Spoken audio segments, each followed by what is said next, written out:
ಆತ್ಮೀಯ ಬಂಧುಗಳೇ, ಶ್ರದ್ಧೆಯ ತಂದೆ ತಾಯಿಯಂದರೆ, ನಲ್ಮೆಯ ಸಾಹಿತ್ಯಾಭಿಮಾನಿಗಳೇ, ಮಂಕುತಿಮ್ಮನ ಕಗ್ಗದಲ್ಲಿ ಇದುವರೆಗೆ ನಾವು ಬಹಳಷ್ಟು ತಾರ್ಕಿಕವಾದ ಮತ್ತೆ ಸೃಷ್ಟಿಯ ಒಂದು ರಹಸ್ಯವನ್ನು ಹೇಳುವಂತಹ ಅನೇಕ ಕಗ್ಗಗಳನ್ನು ನಾವು ನೋಡ್ತಾ ಬಂದಿದ್ದೇವೆ.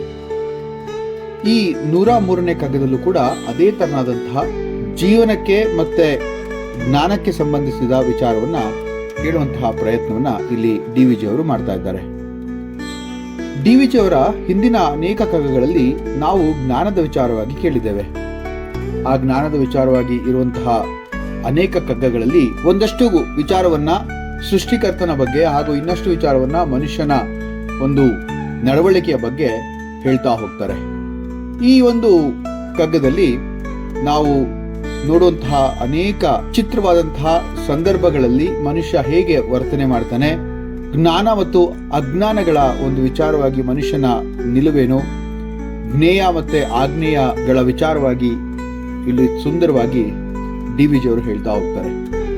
ಈ 103ನೇ ಕಗ್ಗ ಹೀಗಿದೆ.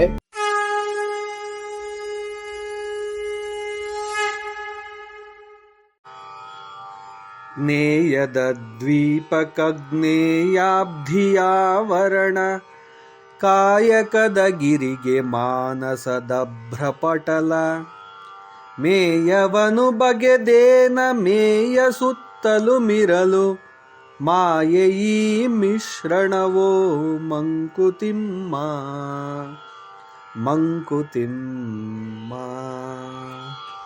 ಜ್ಞೇಯದ ದ್ವೀಪಕಾಗ್ನೇಯ ಅಬ್ಧಿಯಾವರಣ ಕಾಯಕದ ಗಿರಿಗೆ ಮಾನಸದ ಅಭ್ರಪಟಲ.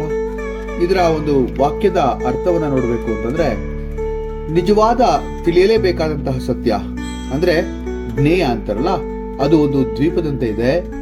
ಆದರೆ ಅದು ಅನಂತ ಸಂಸಾರದ ಸಮುದ್ರ. ಜ್ಞೇಯಾಬ್ಧಿ ಅಂದ್ರಲ್ಲ, ಅದರಿಂದ ಸುತ್ತಲ್ಪಟ್ಟಿದೆ. ಅದನ್ನ ತಲುಪಬೇಕಾದ ನಾವು ದೇಹ ಅಂದ್ರೆ ಕಾಯಕ ಎಂಬ ಬೆಟ್ಟವನ್ನ ಹತ್ತಲೇಬೇಕು. ಆದರೆ ಆ ದೇಹದಲ್ಲಿರುವ ಮನಸ್ಸು ಎಂಬ ಮೋಡದ ಪರದೆ ಅಭ್ರಪಟಲ ಅಂದ್ರಲ್ಲ, ಅದು ನಮ್ಮ ದೃಷ್ಟಿಯನ್ನ ಮುಚ್ಚಿರುತ್ತೆ ಅಥವಾ ನಮ್ಮ ದೃಷ್ಟಿಯನ್ನ ಅದು ಮುಚ್ಚಿ ನಿಂತಿರುತ್ತೆ ಅಗಾಧವಾಗಿ ಅಂತ.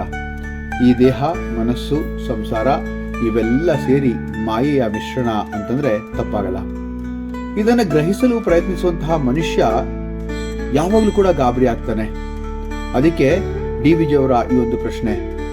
ಇಲ್ಲಿ ಡಿ.ವಿ.ಜಿ ಅವರು ಹೇಳ್ತಾ ಇರೋದೇನಪ್ಪಾ ಅಂದ್ರೆ, ತಿಳಿಯಬೇಕಾದ ಸತ್ಯ ನಮ್ಮ ಬಳಿ ಇದ್ರೂ ಕೂಡ ದೇಹದ ಆಸಕ್ತಿ, ಮನಸ್ಸಿನ ಅಸ್ಥಿರತೆ ಮತ್ತು ಸಂಸಾರದ ಆಕರ್ಷಣೆಗಳಿಂದ ಅದು ಮುಚ್ಚಿ ಹೋಗುತ್ತೆ ಅಂತ. ಅದರಿಂದ ಜ್ಞಾನದ ದಾರಿ ಕಷ್ಟಕರವಾಗಿ ತೋರುತ್ತೆ. ಯೋಚನೆ ಮಾಡಿ ನೋಡಿ, ಮನುಷ್ಯನಿಗೆ ಜ್ಞಾನದ ಒಂದು ಜಿಜ್ಞಾಸೆ ಬಹಳ ಕಮ್ಮಿ ಆಗ್ತಾ ಹೋಗ್ತಾ ಇದೆ. ಯಾಕೆ ಅಂದ್ರೆ ಜ್ಞಾನವನ್ನ ಪಡೆಯುವಂತಹ ಆ ಒಂದು ವ್ಯವಧಾನವಾಗ್ಲಿ ಅಥವಾ ಜಿಜ್ಞಾಸಾಪೂರ್ವಕವಾದಂತಹ ಮನಸ್ಸಿನ ಶಕ್ತಿಯನ್ನು ಬೆಳೆಸಿಕೊಳ್ಳುವಂತಹ ಪ್ರಯತ್ನವಾಗ್ಲಿ ಈಗಿನ ಒಂದು ಮಕ್ಕಳಲ್ಲಿ ಕಡಿಮೆ ಕಾಣುತ್ತೆ. ಉಪನಿಷತ್ತುಗಳಲ್ಲಿ ಒಂದು ಮಾತು ಹೇಳ್ತಾರೆ, ಪರೋಕ್ಷೇಣ ಪರೋಕ್ಷಂ ಯತ್ ಜ್ಞಾನಂ ಸಂಸಾರ ಬಂಧನಂ ಅಂತ ಹೇಳಿ. ಜ್ಞಾನ ದೂರದಲ್ಲಿದೆ ಅಂತ ಭಾವಿಸುವುದೇ ಸಂಸಾರದ ಬಂಧನ ಅಂತ. ಭಗವದ್ಗೀತೆಯಲ್ಲೂ ಕೂಡ ಈ ಒಂದು ವಿಚಾರವನ್ನ ತುಂಬಾ ಚೆನ್ನಾಗಿ ಹೇಳ್ತಾ ಹೋಗ್ತಾರೆ. ಇಲ್ಲಿ ಮಾಯಾ ವಿವರಣೆಯನ್ನ ಶಂಕರರು ತಮ್ಮ ಭಾಷ್ಯದಲ್ಲಿ ಬಹಳ ಅದ್ಭುತವಾಗಿ ಬರೀತಾರೆ. ಮಾಯಾತು ಅವಿದ್ಯಾ ಭವತಿ. ಮಾಯೆ ಅಂದ್ರೆ ಅಜ್ಞಾನದಿಂದ ಹುಟ್ಟಿದಂತಹ ಮಿಥ್ಯಾ ಭಾವನೆ ಅಂತ ಶಂಕರರ ಒಂದು ಒಮ್ಮತ. ಇಲ್ಲಿ ಈ ಒಂದು ಕಗ್ಗದಲ್ಲಿ ತಿಳಿದಿರುವ ಅಂದ್ರೆ ಜ್ಞಾನ ಅಂದ್ರೆ ತಿಳಿದಿರೋದು ಅಂತ, ನಮಗೆ ಗೊತ್ತಿರೋದನ್ನೇ ಜ್ಞಾನ ಅಂತ ಹೇಳೋದು. ಈ ಜಗತ್ತಿಗೆ ತಿಳಿಯಲಾರದ ಸಮುದ್ರ ಒಂದು ಪ್ರಕಾರ. ಬೆಟ್ಟದಂತಹ ಕೆಲಸವನ್ನು ಮಾಡೋದಕ್ಕೆ ಮನಸ್ಸಿಗೆ ಮೋಡದ ಮುಸುವಿಕೆ ಇದೆ.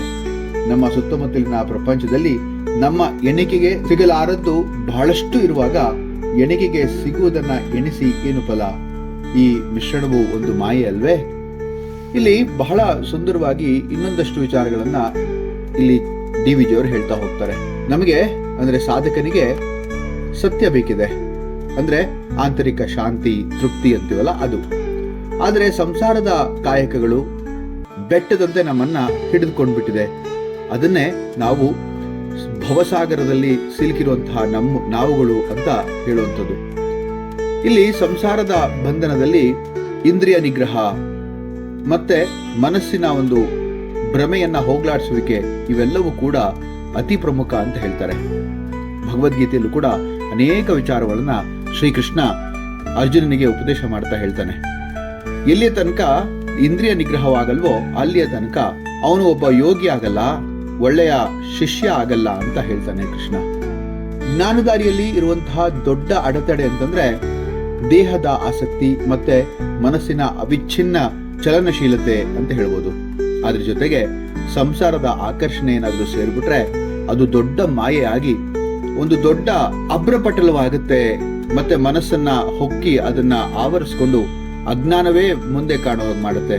ಜ್ಞಾನದ ಚಕ್ಷು ಎಲ್ಲೋ ಕಳೆದೋಗ್ಬಿಡುತ್ತೆ. ಆದ್ರಿಂದ ಡಿವಿಜಿಯವರು ಹೇಳ್ತಾರೆ, ಮೊದಲು ಮನಸ್ಸನ್ನ ಶಾಂತಿಗೊಳಿಸು, ದೇಹವನ್ನ ನಿಯಂತ್ರಿಸು, ಸಂಸಾರದ ಮೇಲೆ ಅರಿವಿನ ನೋಟವನ್ನ ಬೆಳೆಸು. ಸತ್ಯ ದೂರದಲ್ಲಿಲ್ಲ, ಅದು ನಿನ್ನಲ್ಲೇ ಇದೆ ಅಂತ ಹೇಳಿ. ಇಲ್ಲಿ ನಾವು ಕಲಿಬೇಕಾದಂತಹ ಒಂದು ಸುಂದರವಾದಂತಹ ಪಾಠ ಏನಪ್ಪಾ ಅಂತಂದ್ರೆ, ದೇಹ ಮನಸ್ಸು ಮತ್ತೆ ಈ ಸಂಸಾರದ ಭವಸಾಗರದ ಒಂದು ಸಿಲುಕುವಿಕೆ ಇದೆಲ್ಲವನ್ನ ಹೋಗಲಾಡಿಸ್ಕೊಂಡಾಗ ಮಾತ್ರ ಜ್ಞಾನದ ಚಕ್ಷು ತೆರೆಯುತ್ತೆ, ಮನಃಪಟಲದ ಮೇಲೆ ಕವಿದಿರುವಂತಹ ಮೋಡ ಸರಿಯುತ್ತೆ, ಆಗ ಜ್ಞಾನ ಗೋಚರಿಸುತ್ತೆ ಅಂತ. ಅದಕ್ಕೋಸ್ಕರ ಯಾಕೆ ಬಡದಾಡ್ತಿ ತಮ್ಮ ಮಾಯಾ ಮೆಚ್ಚಿ ಸಂಸಾರ ನೆಚ್ಚಿ ಅಂತ ಒಬ್ಬ ಮಹಾನ್ ಕವಿ ಬರೆದಿರೋದು. ಯಾಕೆ ಅಂತಂದ್ರೆ ಇಲ್ಲಿ ಮಾಯೆ ಅನ್ನೋದು ಒಬ್ಬ ಮನುಷ್ಯನನ್ನ ಆವರಿಸ್ಕೊಂಡು ಬಿಟ್ಟಾಗ ಆತ ಕಂಡಿದ್ದೆಲ್ಲ ಒಂದು ಭ್ರಮೆಯಾಗಿ ಕಾಣುತ್ತೆ. ಆತನಿಗೆ ಸತ್ಯದ ಅರಿವು ಅಥವಾ ಸತ್ಯದ ಒಂದು ನಿಲುವು ಎರಡೂ ಕೂಡ ಗೋಚರಿಸಲ್ಲ. ಆದ್ರಿಂದ ಇಲ್ಲಿ ಡಿ.ವಿ.ಜಿ. ಅವರು ಈ ಒಂದು ಸುಂದರ ಕಗ್ಗದಲ್ಲಿ ಹೇಳುವಂತಹ ಮಾತು ಎಲ್ಲರೂ ಕೂಡ ಜೀವನದಲ್ಲಿ ಎಲ್ಲರೂ ಪರಿಪಾಲಿಸಲಿ.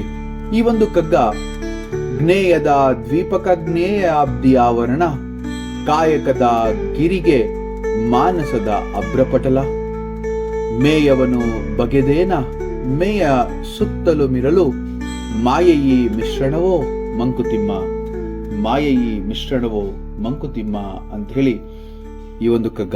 ಇದೇ ತರಹದ ಮುಂದಿನ ಕಗ್ಗದೊಂದಿಗೆ ಮತ್ತೆ ಭೇಟಿ ಆಗ್ತೇನೆ. ನಮಸ್ಕಾರ.